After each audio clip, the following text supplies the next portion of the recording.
Fala, mongoles.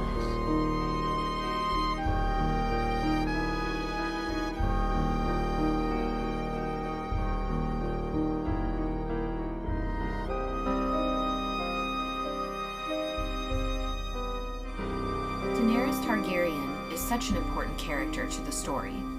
She is seen as a symbol of hope for many in Essos, but her aim is to return to her homeland of Westeros and reclaim the throne. Dany's arrival in Westeros wasn't the surprise welcome that she and Viserys were told of, people sewing dragon banners and meeting in secret, ready to restore House Targaryen to their rightful crown. Viserys was fool enough to always believe it, but Daenerys has had enough experience with conquering in the slave cities to realize the people telling them were just false friends and fake promises. Anything she wants, she must take herself with fire and blood. The Targaryen rule was not the normal in Westeros. The first men and children of the forest made their pact 10,000 years ago, and the realm ruled itself with a division of houses and kings. Yes, there were wars and bickering amongst provinces, but until the Targaryens came to Westeros, they had never been united under one banner. Aegon the Conqueror only conquered Westeros about 300 years prior to our story, thus creating vassal houses and lords all over the country. Kings bent the knee to avoid the dragon fire. Anyone who opposed Aegon or his sisters met the dragons, and some houses were completely obliterated. The line of Black Heron and the Castle Harrenhal were burned to melting stone. House Gardner of the Reach, the founders of the Order of the Green Hand, were burned away on the field of fire. The Targaryens ruled with their dragons for about 150 years, until nearly all of them were killed during the Dance of the Dragons, which was a fight for succession between Rhaenyra Targaryen, who was named heir by her father, King Viserys, and her younger brother, Aegon II. Aegon was the elder son, but Rhaenyra the oldest child, and thus a great civil war began and ended with blood and carnage, and the loss of dragon power to House Targaryen. When Aegon III began his reign, he had seen so much death and destruction from the dragons, including his uncle Aegon feeding his mother to his dragon Sunfire. Aegon III wanted nothing to do with the revival of dragons, and wouldn't allow any of the surviving dragons anywhere near the Red Keep. There were a couple of young hatchlings at this point, but they never grew to the size and might of the previous dragons, and House Targaryen lost their source of power. They dwindled in greatness and drifted more towards madness from interbreeding for hundreds of years. King Aerys, the last Targaryen king, was called the Mad King. He had an obsession with wildfire and seeing people burn, and used wildfire as his weapon of choice. When Aerys was young, he was handsome and charming, and a womanizer. He was married to his sister wife Rhaella, and they had Rhaegar fairly early on. Viserys and Daenerys were born much later. Aerys named Tywin Lannister his hand, and Tywin was the youngest hand to serve in history.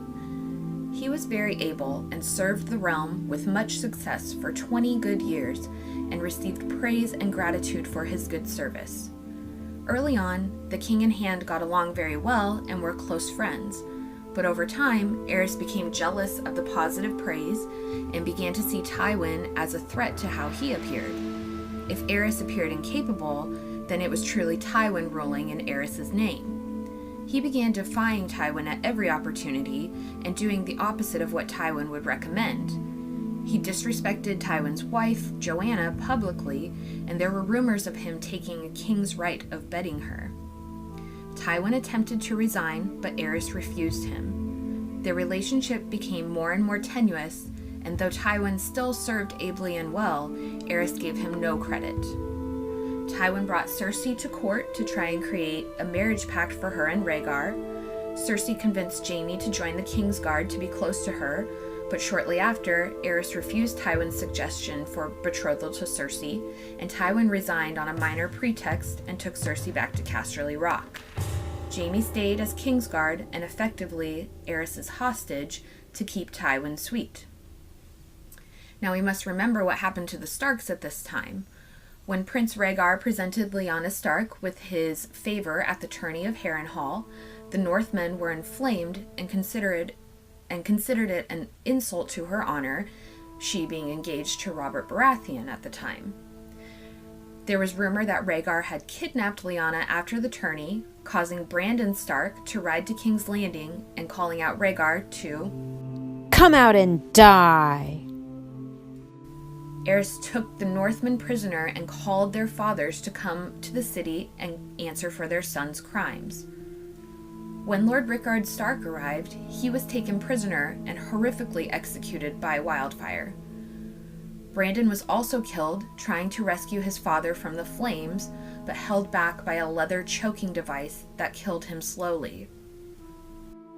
Soon after, Robert's rebellion began. Aerys believed Tywin would stay true to the crown, and when his forces arrived outside the King's Landing gates, Aerys ordered them through, only to have the Lannister forces sack the city. Aerys became wroth and ordered his hand, the pyromancer Rossart, to burn them all, with the wildfire caches hidden around the city. Jaime killed them both to save the city. Tywin had betrayed the Targaryens at the last moment, but the city was saved from burning and leaving nothing but ash in its wake. Tywin saw the madness bubbling to the surface with Aerys over so many years of knowing him. Daenerys has spent her time trying to create a new world, one without slavery, where children and women can be happy and safe, and fat men can come to court. She has conquered city after city in Essos, using her dragons and her strength of character to win over thousands. Things are not as cut and dry in Westeros. There aren't slaves and masters. The people aren't ingrained to follow a master. Yes, they are loyal and respectful to their lords and kings, but having a savior isn't as present in their minds as the freed slaves. They are already free, so Daenerys' presence doesn't provide the imminent wonder that she had in Essos. This is obviously becoming an adjustment. There aren't people welcoming her with open arms. There are armies defying her and fighting her men, outsmarting her plays on their home field. Does a great conqueror make for a great ruler? The two are separate concepts philosophically. Conquering would keep you on the move. Perhaps Daenerys' wheel idea would keep her moving, and that may bode well for Jon in the future. There's still slavery in the world, all over in Essos. Wouldn't the idea of Daenerys' new world being continually spread even after the conquest of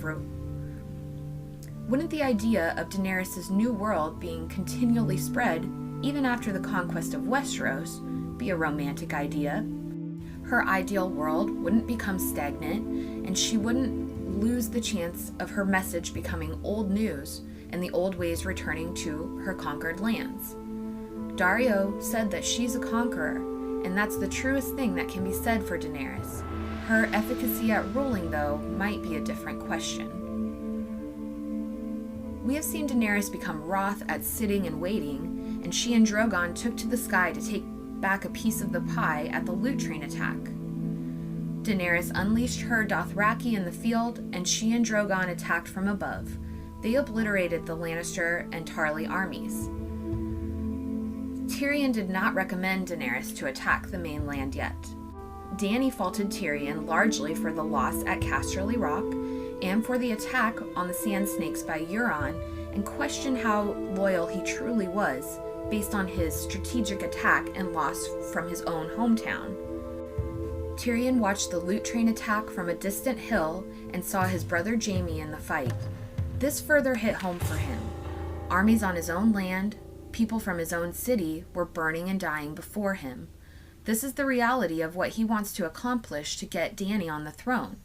There will be no way to get there without carnage, and watching a dragon burn men alive is actually quite traumatic. After the battle, the remaining men are taken prisoner, including Randall and Dickon Tarly. Randall is the Lord of Hornhill, and Jaime had arranged with him to become the Lord Paramount of the Reach and basically take the strength and titles of the Tyrells if they stayed loyal to Cersei, sacked Highgarden, and removed Olenna Tyrell. Randall accepted but ultimately paid. He refused to bend the knee, and his son Dickon stood beside him. Tyrion tried to sway Daenerys to not burn them and give them the chance to take the black, but Dany chose to convey a lesson by burning the Tarleys. The remaining men bent the knee. The Tarleys are a First Men house and claim descendancy from Garth Greenhand. They are an important presence in the Reach. They were also just appointed as Lord Paramount of the Reach, so this is kind of a big deal to just burn them. Daenerys should have listened to Tyrion, but she didn't. I think there will be big repercussions from this. Dany is obsessed with breaking the wheel, whatever that is in her mind. Lannister, Targaryen, Baratheon, Stark, Tyrell. They're all just spokes on a wheel. This one's on top, then that one, and on it spins, crushing those on the ground. I'm not going to stop the wheel. I'm going to break the wheel. If the wheel is broken, who will be on top? If your goal is to become queen and break the wheel, what world do you hope to maintain? It seems a little muddled and unclear. Daenerys has named Tyrion her hand, but has begun to question his recommendations and even buck his suggestions. You might notice a similarity. Her father, King Aerys, and his hand, Tyrion's father, Tywin, developed a similar problem when Aerys began to distrust Tywin's recommendations. He thought Tywin was out for himself and trying to take glory and possibly the throne in Aerys' distorted view of reality. Dany is beginning to distrust Tyrion for similar reasons. When Tyrion sent the Unsullied to Casterly Rock and they were attacked from the rear by Euron's ships, Dany suspected Tyrion's motives in knowing the success of that plan. She thought he was resisting and holding back from fighting his own family and would sabotage her in the process. Tyrion also backed the Sand Snake and Tyrell plot, but they were attacked by Euron and he either killed or took prisoner all of Dany's allies. These two failures were substantial to Daenerys. They were her first two assaults on Westeros, and they were not well taken. She decided to go ahead on Drogon and attack over land. Again, Tyrion did not recommend this, risking herself. This was right after his attempt to discuss her ability to produce an heir and who would continue their vision into the future. Daenerys took it as Tyrion focusing on her death too much, which she asked if she should be concerned about. Once Tyrion learns of Jon's true parentage, should we worry about him switching sides?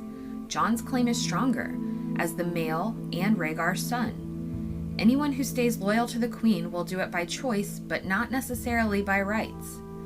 Doubtless, Jon would never fault them for this, but would Dany say the same? How would she feel about Tyrion switching sides? Would she seek to burn him, or would the Northmen let her? Will she further question his loyalty once the truth comes forth? I foresee some discord between Dany and Tyrion, and potentially a betrayal. It comes back to Sam's question to Jon. You gave up your crown to save your people. Would she do the same? Another similarity we can draw is between the execution of the Tarleys at Daenerys' order and the execution of Rickard and Brandon Stark at the Mad King Aerys' order. The Tarleys were a First Men house, same as the Starks, both descendants of Garth Greenhand. Rickard Stark was Warden of the North, Lord of Winterfell. Randall Tarley was the Lord of Hornhill, and upon the death of Olenna Tyrell, was set to be named the Lord Paramount of the Reach, essentially the same role. Randall's a prudent man. He would have required the agreement with Jaime to be written and recorded, and Olenna was dead at this point. These men were of equal importance to their area of the realm. Their eldest sons and heirs stood with them and died with their fathers. All were executed without a fair trial. The deaths of his father and brother were impactful to Sam, and he conveyed that pain to Jon. Jon needs to evaluate Dany's ability to be wrathful and violent and his own nature in contrast. Sam's question has weight to it. Would Daenerys do the same things that Jon would do, and would Jon's choices be better for the realm? Their priorities are clearly different. Jon is focused on the short term, the impending long night. Dany is focused long term. She has waited her whole life to be at the point she's at, and she has yet to lose a battle. Her dragons have gotten her what she wants until this point.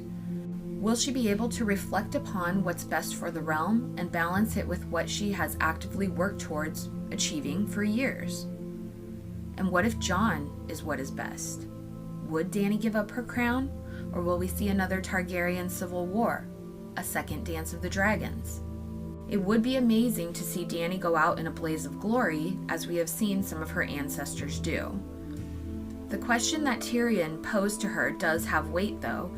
Dany has always claimed she is barren, as told by Mary Mazdur. Who will continue her vision once she is gone? At this point, she has barely made her mark on Westeros. She must have an heir. Whether this is her finding she is fertile and having a child, or naming Jon her heir should she take the throne, someone must follow her and continue her legacy, or else all her efforts are for naught. The wheel for Daenerys is actually her life, her arc, coming full circle. A broken wheel is her vision incomplete, and perhaps a descent into madness. She needs the wheel to spin whole for her legacy to continue. Thank you so much for watching, and we will see you in the next one. Valor Morgulis.